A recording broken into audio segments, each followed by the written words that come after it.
Jailin, you're here. Congrats. 39 seconds. I mean, could you have drawn it up more perfectly than that when you were envisioning how tonight was going to go? Nope. I was trying to like get a read on what was gonna happen, like kind of visualize what was gonna happen. And 39 seconds was not in any of my predictions, manifestations, prayers, nothing.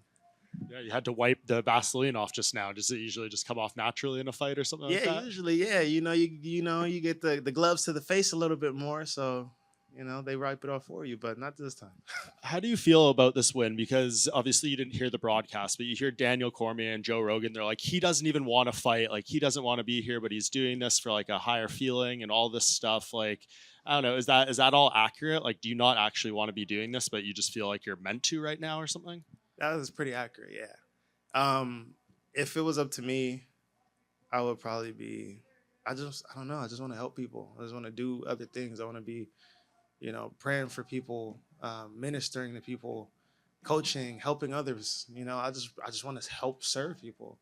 And even when I retired, I was ready to just start coaching, do anything else. And me finding my faith and this relationship with God, it's really shown and opened my eyes. And He like audibly told me, I want you in that area. So I'm like, okay, you want me here? I'm here.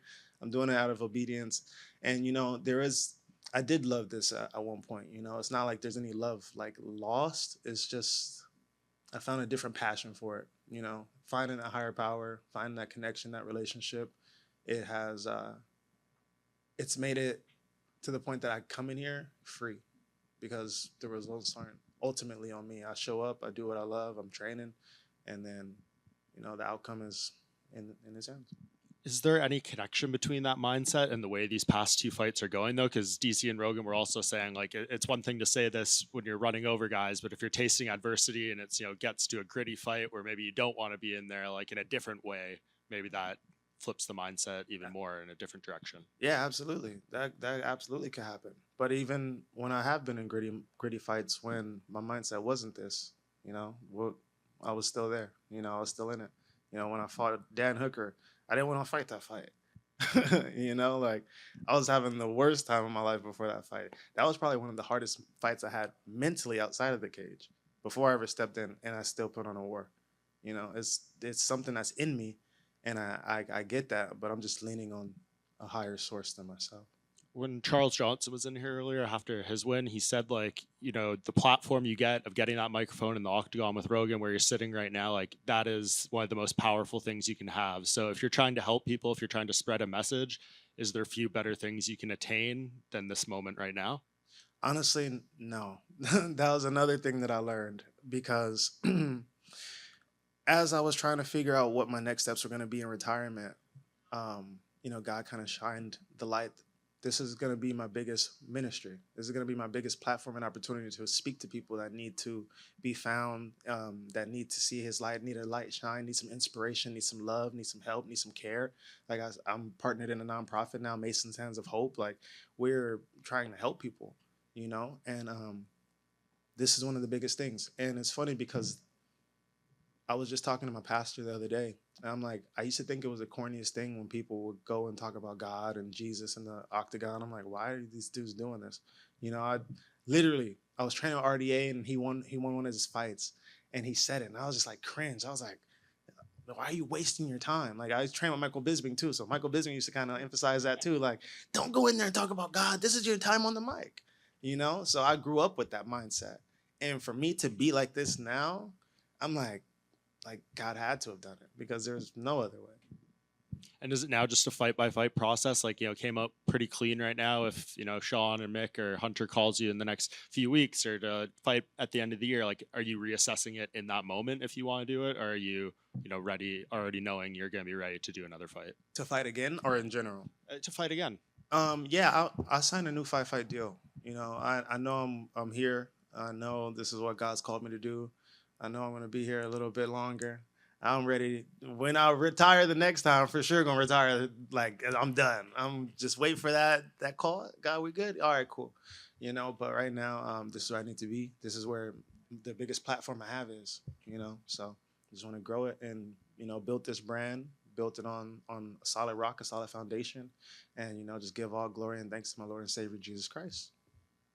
Jalen, right here. I know you just touched upon it, but to circle back, after your win, you looked at the camera, dead in the camera, and you said, I used to think it was crazy when people used to scream about Jesus Christ in here, and then you got on the mic and you did that. So I guess why did you think it was crazy or cringe, as you said? And then I guess what flipped besides, discovering?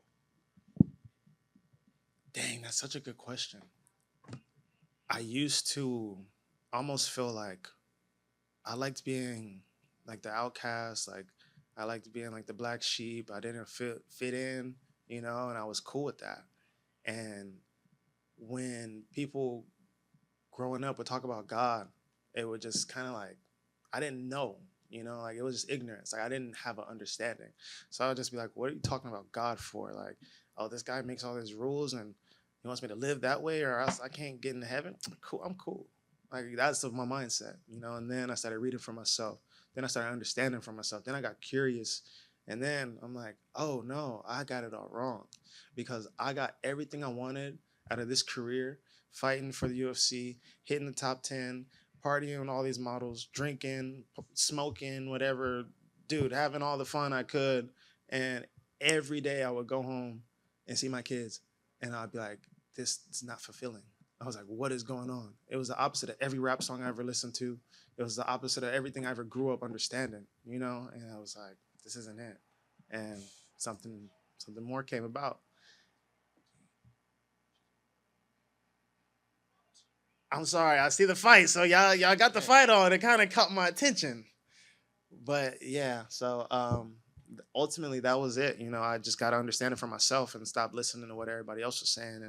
And I picked up the good book myself, and now I'm spreading the good news because I didn't believe it for the longest time. So yeah, thank you. Just one for me. Training with the guys at Bloodline, guys like Lehian and Richie, Cub Swanson, obviously coaching everybody. How's that changed your, I guess, mindset when you get in the cage? That was another thing too. Stepping away, seeing these guys that are hungry.